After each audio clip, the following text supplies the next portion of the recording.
What if the person your town feared the most was the very man God sent to save you? In a quiet lakeside town, a misunderstood soldier, a loyal husky, and a kind-hearted waitress crossed paths in a storm that should have broken them. Instead, it revealed a miracle, one born from courage, sacrifice, and the grace that guides every step we take. Before you watch this powerful story of redemption and God's quiet protection, hit subscribe so you never miss the stories that remind us, even in our darkest hours, His light still finds us. A pale dawn mist drifted over Lakeford, softening the rooftops and turning the waking town into a watercolor dream. The cold held its breath in the narrow streets, and the wind carried the faint scent of pine and distant rain, as if the sky were deciding whether to break open or bless the world with silence. The town of Lakeford, tucked between rolling English hills and a silver-blue lake that mirrored the clouds, had become a place of whispers, soft, sharp, and relentless. And at the center of those whispers lived a man who kept to the shadows, and a dog who moved like a ghost of winter. His name was James Walker, though most in town knew him only as that stranger by the lakeside cabin. James was 34, tall and lean, built with the kind of muscle earned through years of discipline rather than vanity. His shoulders were slightly hunched, not from weakness, but from a lifetime of carrying burdens no one could see. His hair, close-cropped, practical, was the color of dark chestnut, often damp from the morning runs he took around the lake. His skin held a muted tan, though his hands bore scars, thin, pale lines like memories etched onto flesh. His face was angular, almost carved, with a strong jaw where stubble grew unevenly when he forgot to shave, which was often. His eyes, gray like storm glass, were the most striking part of him. They were alert, watchful, scanning every doorway, every rustling bush, every sudden sound, as if expecting danger to bloom from ordinary places. People claimed he looked dangerous, but the truth was simpler. He looked like a man who had seen too much and trusted too little. Shadow, his 4-year-old Siberian husky, was no less misunderstood, with thick black and white fur, bright mismatched eyes, one icy blue, one warm brown, and a tail that curled like a snowy plume.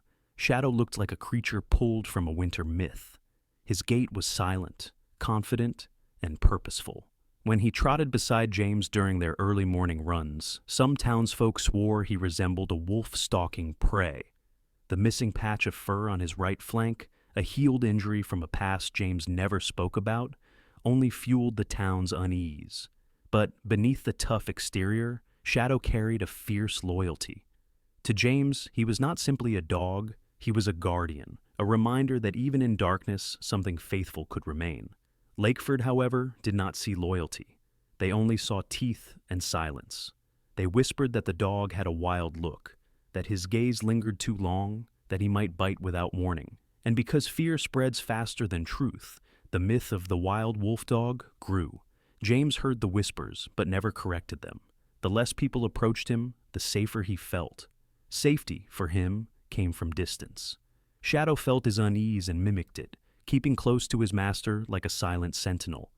Each morning, before dawn, James and Shadow left their lakeside cabin, a rundown structure of gray wooden planks and a moss-kissed roof, and made their way toward town. Their steps were a ritual, James's boots crunching against gravel with military precision, Shadow's paws padding softly, his breath misting in gentle puffs. And each morning, as their route curved past the back alley of Marlowe's coffee house, there appeared a small, warm offering, a paper-wrapped breakfast sandwich placed neatly on the doorstep as if waiting for a guest who never knocked. The first time James found it, suspicion prickled through him like thorns. His past, formed by a Royal Marines deployment gone tragically wrong, had carved into him an instinct that caution was survival, and kindness often hid a cost. But Shadow, driven by pure animal instinct, had sniffed eagerly, tail wagging with rare enthusiasm. After a long moment, James let him eat. The next morning, the food was there again. And the next, and the next. Quietly, consistently, like a warm breath of humanity pressing its palm against James's otherwise frozen world. Somewhere nearby, hidden behind the warmth of the coffee steam and clinking mugs, worked Lily Carter, a 26-year-old barista whose presence was as gentle as morning sunlight spilling through a half-opened curtain. Lily was neither tall nor short, with soft auburn hair tied in a loose ponytail that never quite behaved. A few strands always escaped, curling around her cheeks like small, rebellious waves. Her eyes were hazel, flecked with green and gold, the kind that reflected emotion as easily as glass reflects fire.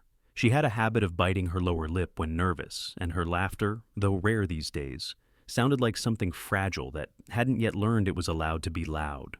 Lily had grown up in Lakeford. Everyone knew her as the girl who worked hard, helped her neighbors, and smiled even when tired.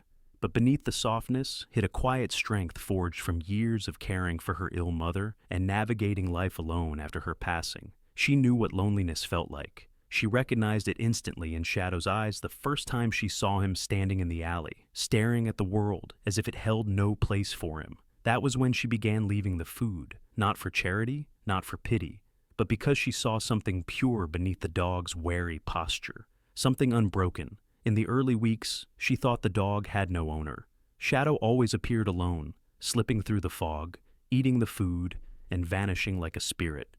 She whispered to him sometimes, even though he never approached closer than a few steps. "Eat well, brave boy," she would murmur, "wherever you sleep tonight. I hope it's warm." She didn't know that James often stood just beyond the corner, watching silently, his heart torn between unease and something he rarely allowed himself to feel, gratitude. But on this morning, something shifted. James decided he needed to know who was leaving the food. He hated the idea of being in debt, even a small one. And though he didn't admit it, he wanted to see the face behind the kindness. A block away from the coffee house, he signaled Shadow to stay close. Shadow obeyed instantly, tail lowering, ears alert. They slipped into the shadows near the brick wall of the alley, the cold air nipping at their skin. The street was still asleep. No footsteps, no chatter, only the faint hum of early hours. Minutes passed, then the back door of Marlowe's creaked open. Warm light spilled out like honey, and Lily stepped into the alley. She wore the simple coffeehouse uniform, black trousers, a gray apron, and a wool cardigan the color of faded lavender. Her breath rose in soft clouds as she quickly rubbed her hands together for warmth. In her hands was the familiar paper-wrapped sandwich. She set it on the step, looked around nervously, then whispered, "Here you go, beautiful boy. I hope today is a good day for you." She turned to leave. Shadow moved before James could stop him. The Husky stepped out of the alley shadows, tail wagging gently, head tilted with unmistakable delight. Lily gasped, not in fear, but in surprise. Her eyes widened in wonder as she slowly knelt on the cold pavement. "Oh," she breathed, "it's really you." Shadow trotted to her, lowering his head and nudging her palm with affection. Lily let out a small laugh of disbelief, brushing her fingers through his thick fur. "You're not a wolf at all," she murmured. "You're just misunderstood." In the dim alley light, she looked like someone discovering a forgotten miracle. James stepped forward, boots crunching softly. Lily looked up at him, startled but not afraid. He expected her to flinch, to recoil the way others always did. But she didn't. Her gaze moved from him to Shadow, then back. The smile that formed on her lips was small, shy, but unmistakably warm. "He's yours," she said softly. I thought he was lost." James swallowed, unsure how to answer, unaccustomed to being spoken to without suspicion. His voice emerged rough, gravelly from disuse. "He stays with me," he said. "Always." Lily nodded, still stroking Shadow's fur. "He's a good dog." James knew she was wrong. Shadow was more than good. He was his anchor, his lifeline, the only reason he made it through nights filled with memories he wished he could erase. But hearing someone else say it, someone who didn't know the scars behind them, felt like a gentle hand pressed to a bruise. For a moment, neither spoke. The morning light brightened, touching Lily's auburn hair with gold. Shadow leaned against her leg, sighing contentedly. It had taken months for Shadow to trust another human, and it had taken only one kind soul to earn it. James felt something shift in him, subtle but undeniable, a crack in the walls he had built. Lily stood slowly, brushing crumbs from her apron. She glanced at James, her expression soft. "If he ever gets hungry again, There will always be something waiting. James opened his mouth to refuse the offer, to protect himself from kindness, but the words never came. Instead, he simply nodded once, curt but sincere. Lily smiled, a real smile. Then she disappeared back into the warmth of the coffee house. James looked down at Shadow, who gazed up at him with mismatched eyes full of trust and something close to joy. For the first time since he moved to Lakeford, James felt the morning cold lift slightly from his chest. Someone in this town had seen Shadow's heart before seeing his teeth, and someone had looked at James without fear. It was a small moment, a quiet one, but for a man who had long believed his world reduced to shadows, it felt like the first crack of dawn after a long and frozen night. The evening sky over Lakeford burned a dusky violet, the kind of color that looked bruised rather than beautiful, as if the world itself were remembering something it wished it could forget. The lake mirrored the fading light, trembling slightly under a cold breeze that swept across its dark surface. Far from the warm glow of town, in a cabin of weathered timber and sagging beams at the water's edge, James Walker sat alone with the shadows that had followed him long before he arrived in Lakeford. The small living room smelled faintly of damp wood and the sharp tang of metal. His tools lay scattered across the table. The fireplace crackled softly, but its warmth did little to thaw the chill buried in his bones. Shadow lay beside him on a frayed rug, head resting on his paws, his mismatched eyes watching James with quiet intelligence. The Husky could sense the shifts in his master's breathing, the pauses where thoughts turned heavy, the memories that pressed against the edges of silence. Shadow was only 4 years old, young for a dog, but his gaze carried the wisdom of a creature who had stood in cold places, physical and emotional, and learned to endure. James exhaled slowly, rubbing a hand across his jaw, feeling the coarse stubble. Every night, fatigue settled into the angles of his face, sharpening his cheekbones and shadowing the hollows beneath his eyes. His broad shoulders, made strong by years in the Royal Marines, now sagged under invisible weight. His mind drifted back, unwillingly, inevitably, to the mission that had ended everything he once believed about himself. The sandstorm, the explosion, the miscalculation that cost the life of a soldier under his command. The weight of that memory, the moment he lost the radio signal, the desperate shout, the crack of gunfire, clung to him like an iron shackle. James had been cleared of wrongdoing. The investigation had concluded he had done everything possible under impossible circumstances. But guilt didn't obey reports or signatures. It stayed. It grew roots, and it whispered in the quiet hours. The knock at his heart had begun earlier that morning, the moment Lily Carter looked at him without fear. Now that he was alone, he felt its echo again. He didn't want to feel anything. Yet, here he was, reliving the warmth of a stranger's smile. Shadow suddenly lifted his head, ears perking. James followed his gaze to the far window, where the faintest glimmer of light flickered near the distant outline of Marlowe's coffee house. It was Lily's closing hour. At this time each evening, she finished wiping down the counters, swept the floor, and locked the doors before walking home along the main road. James never watched her intentionally, but the lake path gave him a clear view of the town's lights each night. It had become part of his routine, glancing toward the coffee house to reassure himself that the world outside his cabin still existed. Shadow nudged his knee gently with his cold nose. "What?" James murmured, though he understood. The dog sensed his unrest and wanted him to move, to break the cycle of heavy thoughts. James grabbed his coat, a dark canvas jacket rough at the seams, and stepped outside. Shadow followed, shaking out his thick coat before trotting ahead with confident rhythmic strides. The night air bit at James's skin, but walking grounded him. He passed the tall reeds near the water, their silhouettes swaying like ghostly fingers. The lake whispered with each ripple, but even its calm surface couldn't quiet the swirling thoughts in James's mind. As he approached the outskirts of Lakeford, the town lights glowed warmer. Marlowe's coffee house stood like a lantern against the gray cobblestone street, its front windows fogged with heat, its sign slightly crooked, illuminated by a flickering bulb. James stopped at the edge of the alley, just far enough to see the back door. He didn't intend to be seen, but he had come for a purpose. Lily had unknowingly reached into his life with small acts of kindness. He needed, perhaps more than he realized, to repay the debt. Not with money, with something he understood better: protection.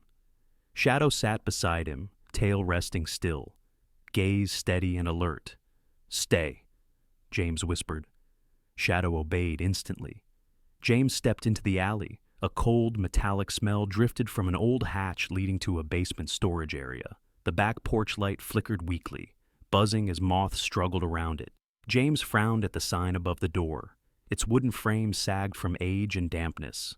The letters MARLOWS were peeling like old bark. The alley itself felt unsafe. Loose bricks, rotting pallets, rusted pipes, and worst of all, a dead security camera, half hanging by a frayed wire. James approached the sign first. He ran his hands across the wood, feeling the splintered surface. It reminded him of an outpost he once repaired in Helmand, where he and his team carved new support beams from scavenged wood to keep the roof from collapsing under desert storms. His memory sparked an impulse. He tightened his gloves and got to work. He retrieved tools from the small leather pack he kept slung across his shoulder: a hammer, a folding saw, a packet of screws, and a multi-purpose knife. Practical tools he always carried, the habits of soldiering still woven into him. He scraped away the softened wood, trimmed new edges, and fastened support brackets to the mounting frame. Each strike of the hammer echoed softly against the alley walls, blending with the faint hum of street lamps. It wasn't a perfect fix, but it strengthened the sign considerably. Next, he examined the awning, its fabric torn, its support rod bent at an angle that threatened collapse. He climbed onto an overturned crate, using his long frame to reach the hinges. His fingers moved with practiced efficiency, bending metal back into place and stabilizing the joints. As he worked, the light shifted behind him. The back door opened. "James?" Lily's voice rose, startled, though not frightened. James froze. Lily stepped into the alley, hugging a cardigan around herself.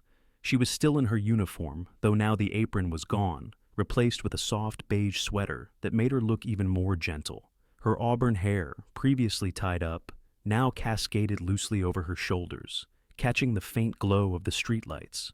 Slightly above average height, she stood with a posture that blended weariness and resilience, like someone who worked long hours but still found reasons to care. Her eyes, warm hazel, searched his face with concern rather than accusation. "What are you doing up there?" she asked, voice soft but laced with curiosity. James cleared his throat, suddenly feeling awkward, an emotion he was not accustomed to. "Your sign was falling, and the awning." He gestured vaguely. "Thought I'd fix it." Lily blinked, stunned. Why? The question hit him harder than any punch he'd taken in combat. "Because you don't look at me like I'm a monster. Because you fed my dog when you thought no one was watching. Because you unknowingly kept me tethered to something human." But he couldn't say any of that. "It needed repairing," he said instead, voice low. Lily stepped closer, noticing the tools neatly arranged beside him. "Did you carry all that here?" "Always do," he replied. She gave a small, surprised laugh, a soft sound, a warm sound. "Of course you do." Her gaze flickered upward, studying the freshly secured sign. "You did a beautiful job," she murmured. James felt an unfamiliar warmth rise in his chest. He climbed down, his boots landing lightly on the pavement. Shadow approached from the end of the alley, tail wagging. Lily knelt to greet him, her hand brushing along his thick fur. Shadow nuzzled into her touch, as if claiming her as a friend. James watched the scene quietly. Something eased in him every time Lily touched the dog. Lily looked back at James. "You don't have to fix things for me, you know." "I didn't do it for you," he said automatically, then hesitated. "Not only for you." Lily's expression softened, her voice dipped low. "You're kind, James, even if you don't want people to notice." James stiffened. Kind. The word felt foreign to him. He glanced away. "I'm not." "Shadow trusts you," Lily replied. "And dogs always know." Before he could respond, she tilted her head. "Come inside for a minute. I have something for you." Alarm flared in him, habitual, instinctive, but Lily's expression was earnest, hopeful. He followed her into the coffee house. Inside, the warmth wrapped around them like a blanket. The air smelled of roasted beans, vanilla syrup, and something faintly floral. The lights were dimmed, leaving the room soft with golden hues. At the counter stood a middle-aged woman, Marianne Holt, the assistant, a manager who worked evenings.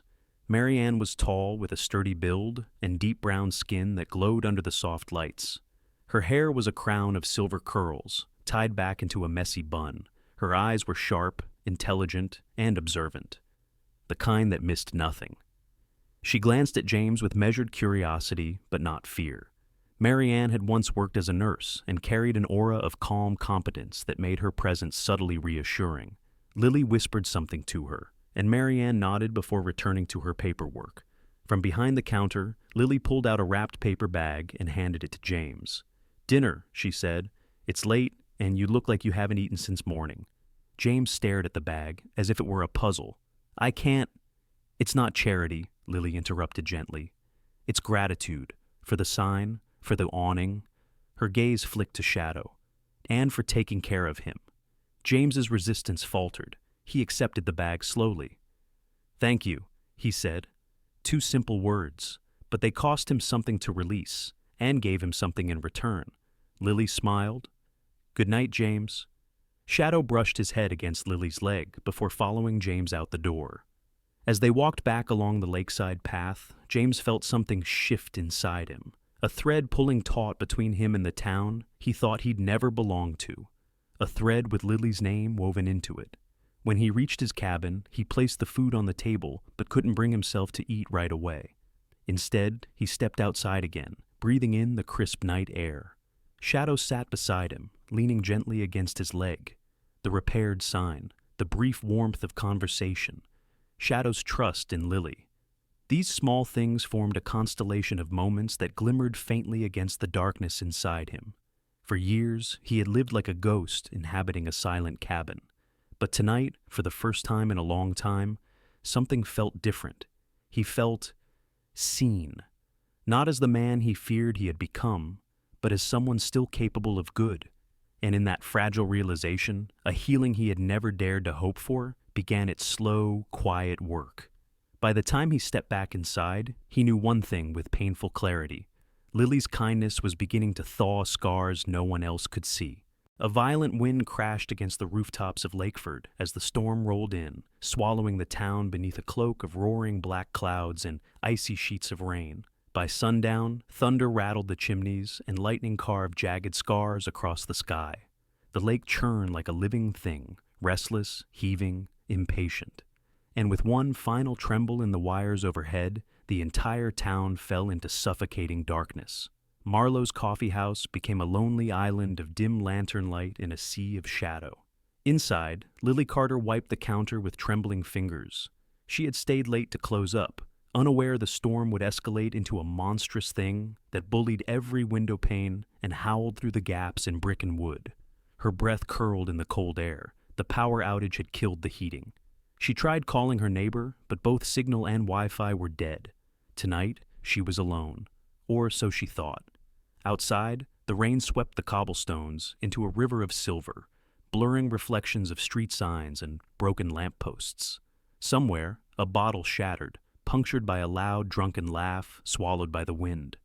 The kind of laugh that didn't belong to safety. Lily's heart thumped once, hard. She hurried to the back of the shop and checked the lock on the rear door. It held, but her hands wouldn't stop shaking. Meanwhile, across the lake, James Walker stood at his cabin window, shoulders tense as he watched the sky flicker and go dark. A blackout in a storm like this was dangerous, not because of weather, but because danger loved chaos, and some kinds of danger walked on 2 legs. Shadow, lying near the hearth, suddenly jerked up, fur bristling, his ears pinned forward, tail stiff as a spear. He growled, a low, vibrating warning that he only used when something was wrong. James stiffened.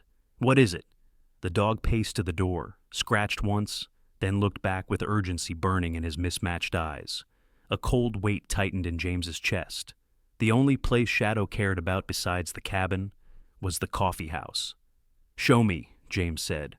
Shadow lunged forward, pushing through the door into the storm. James followed, yanking on his coat as he sprinted into the rain-soaked darkness. The wind battered him, but he pushed through, boots splashing through puddles, breath cutting in short bursts. Shadow ran ahead gracefully, weaving between trees, guided by scent, instinct, and something deeper, a fierce protector's intuition.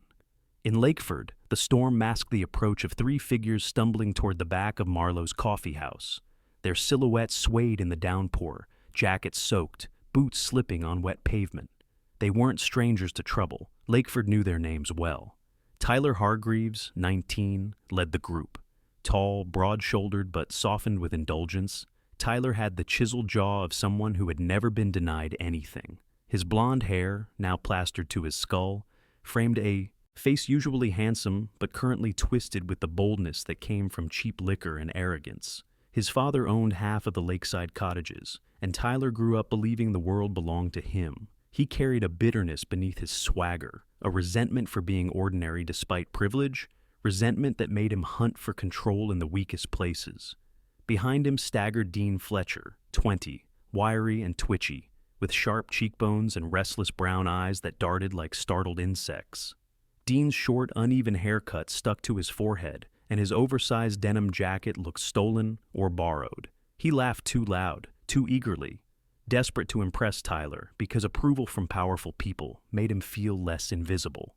The third figure was Mason Reed, 18, the youngest, a boy with gentle features drowned by peer pressure. Mason had sandy hair that curled slightly at the ends, full cheeks, and soft gray eyes that were now clouded with anxiety. He wasn't cruel by nature, he just feared loneliness more than guilt. Together, they looked like trouble seeking a spark, and tonight, the storm gave them cover. "Bet she's still inside," Tyler shouted over the wind, approaching the back door. Lights were on earlier. Shouldn't we go home?" Mason asked, voice shaking. Tyler snorted. "In this storm? Don't be soft. We just need a warm place." Dean nudged Mason. "Relax, mate. It's just some girl. They all act scared until someone shows confidence." Mason didn't reply. His stomach twisted painfully. Tyler jiggled the handle, locked. Then he slammed his shoulder into the door, laughing. "Come on, sweetheart, open up. We're freezing out here." Inside, Lily flinched at the pounding. Rain wasn't knocking. People were. People she did not want near her. She backed away, chest tightening. "Go away!" she called through the door. "I've closed for the night." Tyler's grin sharpened. "Hear that? She's definitely in there." Mason hesitated. "Tyler, man, this isn't right." "Shut it," Tyler snapped. Then he pulled a metal tool from his coat, a tire iron borrowed from his truck. Dean let out an impressed whistle. "Nice. Used it earlier to get unstuck from the mud," Tyler said with bravado. But his eyes gleamed with the adrenaline of cruelty. He liked the fear in Lily's voice, liked how powerless she sounded. And with one savage swing, he smashed the glass pane beside the lock. Lily screamed. Rain rushed in through the broken window. "Stop!" she cried, stumbling backward. "Please don't come in!" Tyler reached inside the broken pane, fingers grazing the deadbolt. "Sweetheart, you're being dramatic," he taunted. "We're just trying to stay warm." He unlocked the door. The storm groaned as the back entrance flew open, revealing Tyler and his soaked companions dripping water onto the tiles. Lily held a broom defensively, hands trembling. Get out now." Dean stepped inside, sniffed the air, and smirked. "Smells nice in here." Mason lingered at the threshold, guilt battling fear across his face. Tyler approached Lily, smile widening. "Aw, don't be like that." He reached toward her shoulder. Lily jerked away, lips trembling. "Don't touch me!" Before Tyler could respond, before Dean could whistle or Mason could breathe, something exploded into the room. Not thunder, not wind, shadow. The Husky tore through the doorway like a streak of living winter. His fur bristled, his mismatched eyes blazing with fury. He didn't bark. He didn't snarl. He launched straight at the hand Tyler was raising. His jaws clamped down on Tyler's wrist, the one grasping the tire iron, with the precision of a soldier's blade. Tyler screamed, collapsing backward. The metal bar clattered across the floor. Dean fell over a chair, scrambling away. Mason froze, pale as chalk. Lily gasped, stumbling against the counter. Shadow held Tyler pinned, not ripping, not maiming, just controlling, teeth locked like a vice on the weapon arm. And then James arrived. He burst through the doorway, rain-soaked, chest heaving. His gray eyes, usually stormy, now blazed with cold fire. He took in everything in a single breath. The broken glass, Lily pale with fear, Tyler pinned, Dean cowering, Mason shaking, Shadow in full protective stance. All the instincts the Marines had etched into him snapped into place. Shadow, yield! His command sliced through the storm. Shadow instantly released Tyler and jumped back to James's side, though his low growl rumbled like distant thunder. Tyler rolled onto his knees, clutching his bleeding arm and sobbing. You psycho! He shouted at James. You set that wolf on me. Dean, sensing an opportunity to join the performance, pointed dramatically. He attacked us. We were just asking for help. Mason swallowed hard but didn't speak. He stared at Lily's terrified posture. He knew the truth. But fear sealed his lips. James stepped forward, voice a controlled blade. You broke into a locked business. You approached her aggressively. One of you was holding a weapon. My dog intervened to protect her. He bit me, Tyler howled. Because you had this, James snapped, kicking the tire iron across the room. Lily, call the police. I'm trying, Lily whispered, shaking hands fumbling at her dead phone. But there's no signal.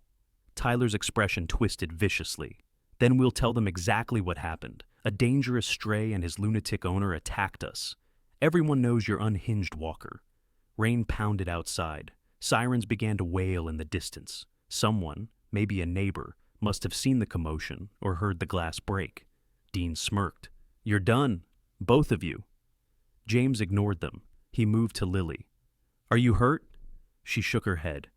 Just scared. Not anymore, he said quietly. When the police finally arrived, the scene had already been poisoned by Tyler's dramatics. Constable Henry Graves, a stout officer in his 50s with thinning gray hair and deep-set eyes, stepped inside first. Usually calm and fair-minded, tonight he looked rattled by the storm and misled by the loudest voices. Behind him came Officer Callum Price, younger, tall, and lanky, with a nervous energy and a patchy beard. He had a reputation for following protocol even when lacking clarity, which made him vulnerable to influence. Tyler sprinted toward them, waving his injured arm dramatically. Arrest him! He tried to kill me! He let that wolf attack us! It's not true! Lily cried. They broke in? Ma'am, step back, Graves said firmly. His tone was polite but dismissive. Let us handle this. No, she insisted, voice breaking. You're not listening. Dean jumped in. We came in because we were cold. He stormed in and set the dog on us. Liar! Lily shouted. Mason flinched. Mason, Tyler barked. Tell them. Mason stared at Tyler, then at Lily, then at James and Shadow standing motionless, disciplined, waiting. Fear won. Yeah, Mason whispered. It happened like they said. Lily gasped as if struck. Price pulled out cuffs. James Walker, you are under arrest for assault. Shadow barked once, sharp, protective. Graves stepped back, hand drifting to his taser. Control that animal! Shadow, stay, James said. The dog froze but trembled with suppressed instinct. Lily rushed forward. Please, he saved my life. They smashed the door. Tyler had a weapon. But her words dissolved into the storm as Price grabbed James's wrists and snapped the cuffs shut. Shadow whined, pacing, confused and distressed. Then Graves called animal control. Bring a containment unit. The dog is dangerous. No, Lily screamed. He is not dangerous. But they dragged James out into the rain. Shadow lunged after him, only to be caught by an animal control catchpole around his neck. He choked, yelped, scratched at the wet pavement. Lightning flashed across the sky. Thunder cracked like a warning shot. Lily pressed both hands against her mouth as tears poured down her cheeks. And as James was shoved into the police car, rain pouring down his face, he looked at Shadow thrashing in panic and felt something inside him tear open. Not fear, not anger, something deeper. A helplessness he had sworn he would never feel again. The doors slammed. The storm drowned his voice. And Lily, sobbing in the broken doorway of Marlowe's coffee house, watched helplessly as James and Shadow, her two protectors, were taken away into the night. The The storm did not rest when the police cars vanished into the darkness. It raged harder, as if nature itself were grieving the injustice unfolding beneath its furious sky. Rain crashed against the windows of Marlowe's coffee house in relentless waves, and the wind screamed across the alley like a wounded thing. Inside, Lily Carter stood alone among the broken glass and overturned chairs, trembling not from cold, but from the shock of what she had witnessed. Her breath came in shaking bursts. The echo of Shadow's choked yelp, the sound of cuffs clamping onto James's wrists, Tyler's false sobbing, it all spun through her mind like shards of shattered reality. She pressed a hand to her forehead, feeling dizzy. This wasn't happening. It couldn't be. James had saved her. Shadow had saved her. Yet the town had stolen them away like villains in the dark. Lightning flashed, illuminating the alley.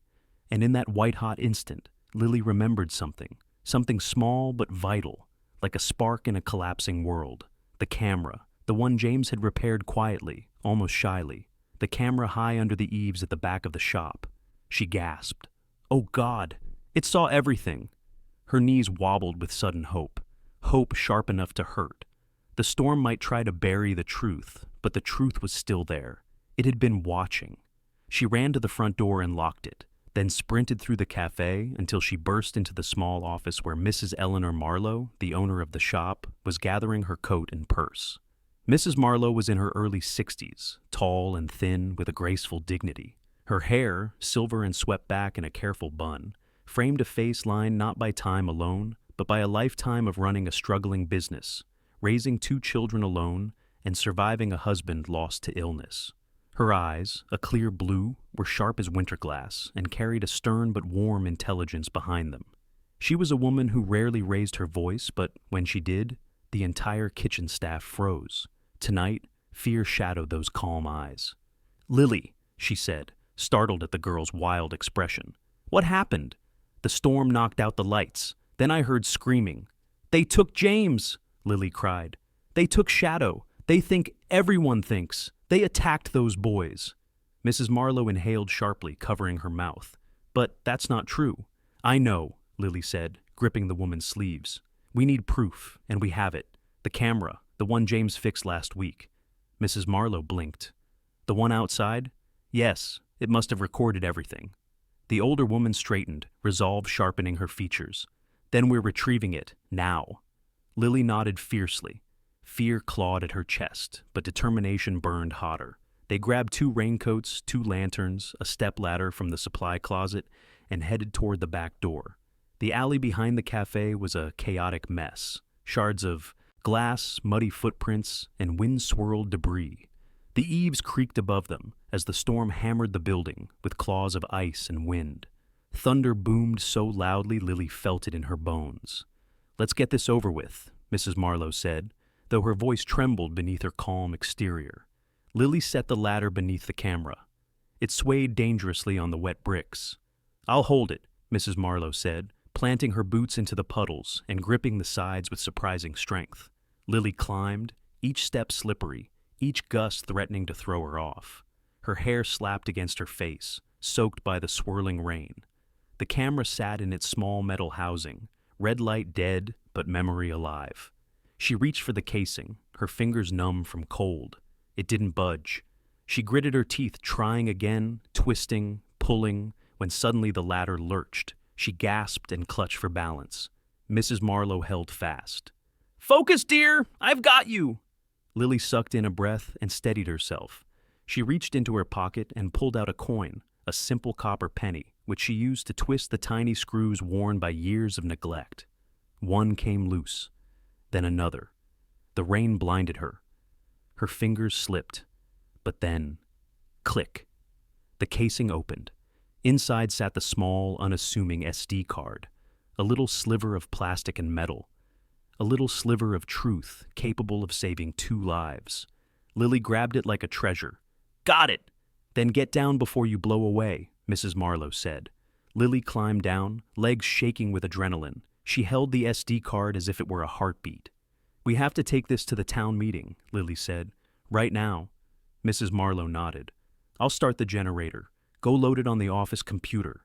As they rushed back inside, the The storm clawed at the shut door, angry to have lost its victory. The small office was dim, lit only by the orange glow of a battery-powered lantern. The hum of the generator sputtered weakly in the back room. Lily's fingers trembled as she slotted the SD card into the old desktop tower. The fans whirred to life. Folders appeared, dates, times, every second captured, waiting. "Here," Lily whispered, opening the file labeled 2014-07. The footage flickered onto the dusty monitor. Mrs. Marlowe leaned in, and together they watched the truth. Tyler smashing the glass door with the tire iron, Dean following in with a crooked grin, Lily recoiling, Tyler reaching for her, grabbing her arm. The gleam of a knife, previously unnoticed, wet from rain, clutched in Tyler's left hand. Mason stepping back in fear. Then Shadow, white and black blur, flying into frame, tackling the weapon hand. And finally James, soaked and fierce, protecting Lily with controlled, trained precision. Not a wild attack, a rescue. When the video ended, Mrs. Marlowe whispered, "They lied. They all lied." Lily choked out a breath. "We have to go. Town hall is in session right." Now, they're deciding what to do with James and Shadow. "Then let's make sure they decide the truth," Mrs. Marlowe said, grabbing her coat. In the storm's darkness, their lanterns bobbed like tiny fire spirits holding back the void. Lakeford Town Hall was a brick building with high windows and heavy doors, now packed wall to wall with townspeople. The generator-powered lights flickered overhead, casting nervous shadows. The mayor, a short man with thinning hair and an anxious belly, stood behind a long table. He didn't like confrontation. He liked budgets and schedules, and tonight had gone wildly off script. Among the murmuring crowd were familiar figures, shopkeepers, fishermen, teachers, elderly retirees, all with fear or indignation painted on their faces. On one side stood Tyler's father, Richard Hargreaves, a portly man in his 50s with salt and pepper hair, combed meticulously back, his thick mustache trimmed to perfection, framed a face hardened by entitlement. His bespoke wool coat clashed against the storm-worn clothes of the locals, a visual reminder of his wealth. Richard had a reputation, ruthless in business, controlling at home. His voice boomed like thunder, and people often gave in just to make him stop talking. Tonight he was red-faced with self-righteous anger. "My son was mauled by that animal," he roared, "and the man responsible nearly killed him." The crowd murmured noisily. Another man, the sheriff, Daniel Reeves, stood beside him. The sheriff was tall, with a thick black beard streaked with early gray, broad shoulders, and a deep scar across his chin, earned during his years as a military police officer. Though stern by nature, he was not unkind. But right now, even he looked uncertain. The conflicting stories weighed heavy on him. And in a metal chair beside the council table sat James Walker, his wrists cuffed, his jacket soaked, his face emotionless. Shadow was nowhere to be seen, taken to the animal control van behind the building. James's jaw was set, but his eyes flicked constantly toward the door, alert, calculating, ready to react if Shadow cried out. The mayor lifted his gavel. "We will hear statements. The town must—" The double doors burst open. Gasps rippled through the crowd.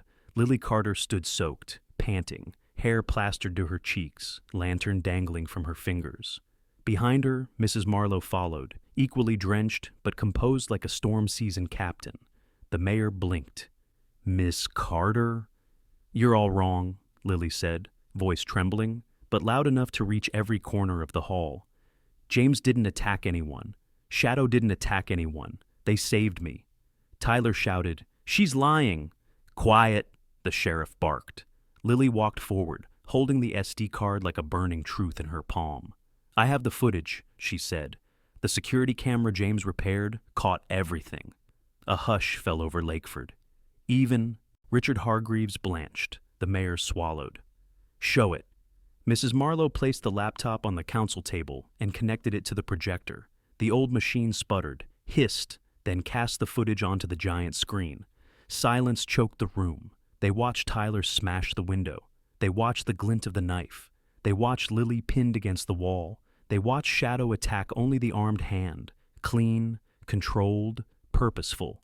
They watched James disarm Tyler with professional restraint. And when the final frame froze, the room felt cold, ashamed, unmasked. Richard Hargreaves stammered.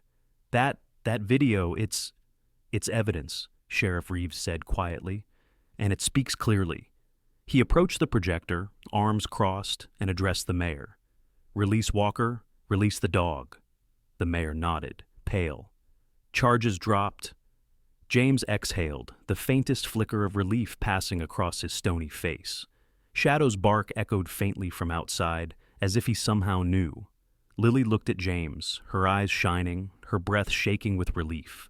He met her gaze, silent gratitude, raw and powerful, passing between them like an oath. Around them, Lakeford whispered in guilty disbelief, the weight of their misjudgment heavy as the storm outside, but truth had spoken, and it had set James and Shadow free. The storm that had tormented Lakeford finally exhausted itself by morning. What remained was a delicate hush, an almost sacred quiet, as if the world held its breath, uncertain yet hopeful. The lake, once a churning beast of black water, now rested like polished glass, reflecting soft blushes of sunrise. Pale gold bled across the horizon, climbing gently over the treetops that bordered James Walker's cabin. James stood on the front porch, his breath ghosting in the cold air. For the first time since he'd set foot in Lakeford, he stood without the weight of accusation pressing on his shoulders. A man who had lived years in shadows now felt the faint but unmistakable warmth of dawn easing into his bones. Shadow lay at his feet, a majestic husky draped across the porch boards like a living guardian carved from frost and moonlight. The dog's mismatched eyes watched the sunrise with serene contentment, his thick tail curling lazily. The stress of the past days still lingered in his posture, but his ears twitched with curiosity rather than fear. He was whole again, reunited with the only human he had ever fully trusted. Behind James, the front door creaked softly. Lily Carter stepped outside, wrapping a woolen shawl around her shoulders. Her auburn hair, released from its usual ponytail, caught the morning light like strands of copper. Sleep clung gently to her hazel eyes, but the soft smile that tugged at her lips carried something stronger, hope, the kind that had survived fear, lies, and a storm determined to break them. James turned slightly. "You're up early."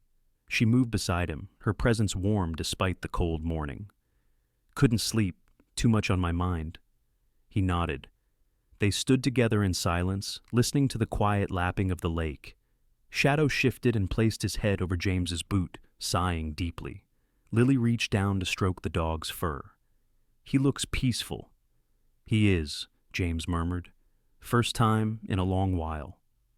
A beat passed. Lily looked up at the cabin, its weathered boards, its sagging roof, the cracked windows James had always intended to fix. "You know," she said softly, "this old place, it could be beautiful." James let out a breath, halfway between a laugh and a sigh. "It needs more than patchwork." "Then don't patch it," she said. "Rebuild it, reinvent it." James looked at her, puzzled. Into what? She hesitated for just a moment, then said the words that would reshape his life. "Into a sanctuary for people like you and dogs like Shadow." He blinked, stunned. Lily continued, her voice steady. "James, the way you controlled the situation that night, the way Shadow understood your commands, the way he protected without harming, it wasn't just instinct, it was training, love, connection. Something most people don't have." She placed a hand on the railing, fingers tracing the worn wood. "There are veterans out there who need this, who need a place where they're not judged, where they can heal alongside animals who understand trauma better than people do." James stared at her, the idea swelling in his chest with terrifying clarity. A sanctuary, a purpose, a reason to stay. He had come to Lakeford to escape the noise in his mind, but maybe this was how he could quiet it for good. Lily swallowed. "I know it's a lot to ask, but I believe in you, James." "And you'd help me?" he asked quietly. She stepped closer, their shoulders almost touching. "Of course. Someone has to keep you organized." James didn't smile often, but he smiled now, a small, honest curve that softened the hard edges of his face. Shadow, sensing a shift in the world, wagged his tail once, thumping the porch. And that was how it began. Work on the cabin started the very next day. And Lakeford, ashamed of its misjudgment yet determined to make amends, showed up like a river overflowing its banks. Sheriff Daniel Reeves arrived first, driving up in his mud-splattered truck. His beard looked more unkempt than usual, and exhaustion clung to the lines around his eyes, but his voice held sincerity. "Walker," he said, crossing his arms, "you need help rebuilding a fence?" James shook his hand. "I could use it." Next came Eleanor Marlowe, dressed in denim overalls instead of her usual tidy attire. She brought tools older than James, but in perfect working condition. Her silver bun was tied tighter than usual, giving her a slightly fierce air. "My husband taught me to fix anything with wood," she said. "I'm afraid I haven't had a reason to use those skills in years. Today seems like the right day." A group of fishermen followed, carrying lumber and large nails. The town's carpenter, Tom Whitfield, a man in his 60s with thick forearms and a white beard stained with sawdust, set up sawhorses and sharpened his tools. "Bad fences make bad nights," he said simply. "Let's fix that." Even Mary Ann Holt, the evening manager from the coffee house, arrived wearing work gloves and a determined expression. "My nephew went through hell after deployment," she told James. "If you're building a place for men like him, I'm in." More people came, some with tools, some with food, some just to offer encouragement. They didn't just rebuild James's home, they rebuilt their relationship with him. James worked alongside them, sweat mixing with sawdust, muscles burning in the best way. Shadow followed him everywhere, supervising like a four-legged general. Lily moved between groups, organizing tasks, handing out water, encouraging volunteers. She kept a notebook tucked under her arm, a notebook filled with ideas for schedules, training programs, accommodations, safety rules. Every time she looked at James, her eyes glowed with pride he didn't quite know how to carry. Weeks passed, snow melted. Green returned to the edges of the lake, and the cabin transformed. The roof shone with new shingles.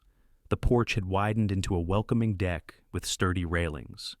The interior, once gloomy, now glowed with natural light and warm paint. A second cabin, small but cozy, was built nearby for guests and veterans seeking respite. A stretch of open field behind the cabin was fenced off and outfitted with agility structures, training paths, and shaded rest areas for dogs. The sanctuary earned a name, Lakeside Renewal Retreat. James carved the sign himself. Straight lines, deep grooves, the precision of a soldier, and the heart of a man rediscovering purpose. The opening day arrived quietly, without fanfare. The sun rose softly over Lakeford, scattering golden threads across the water.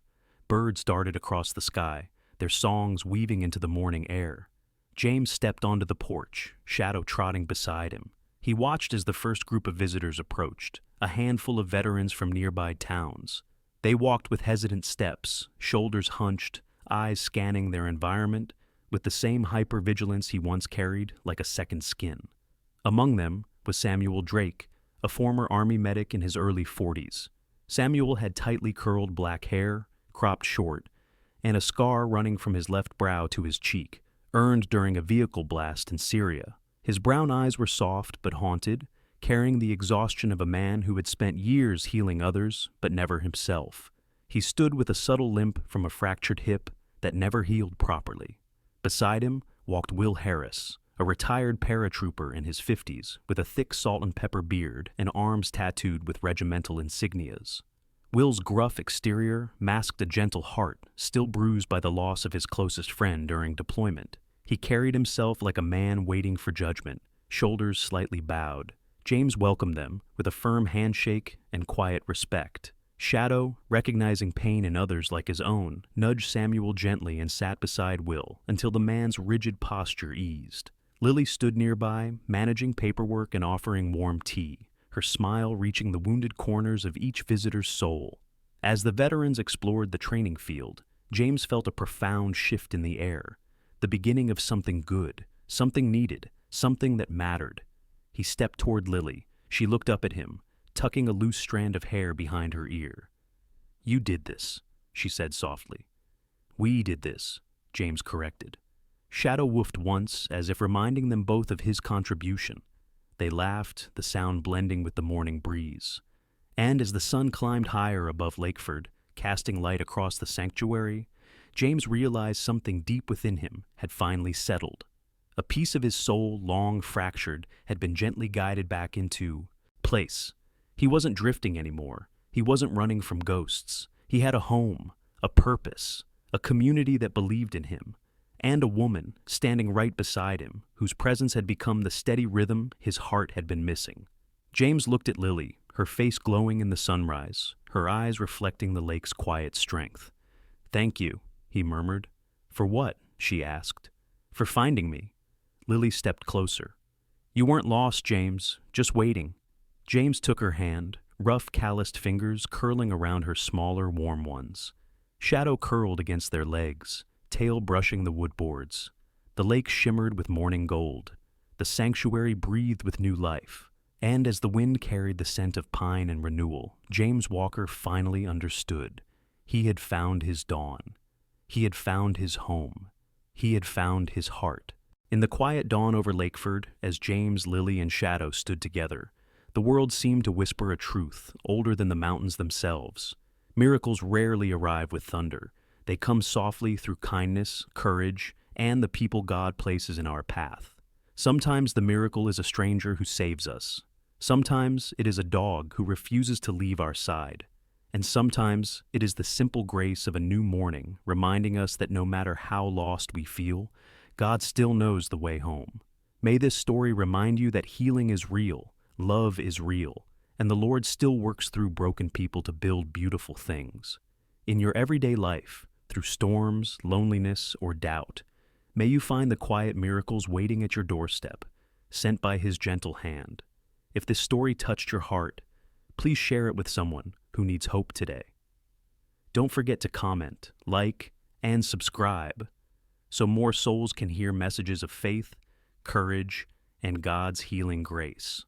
May God bless you with peace, protect your home, and guide your steps toward compassion and light. And may His angels watch over you, just as Shadow watched over James. God bless you. Amen.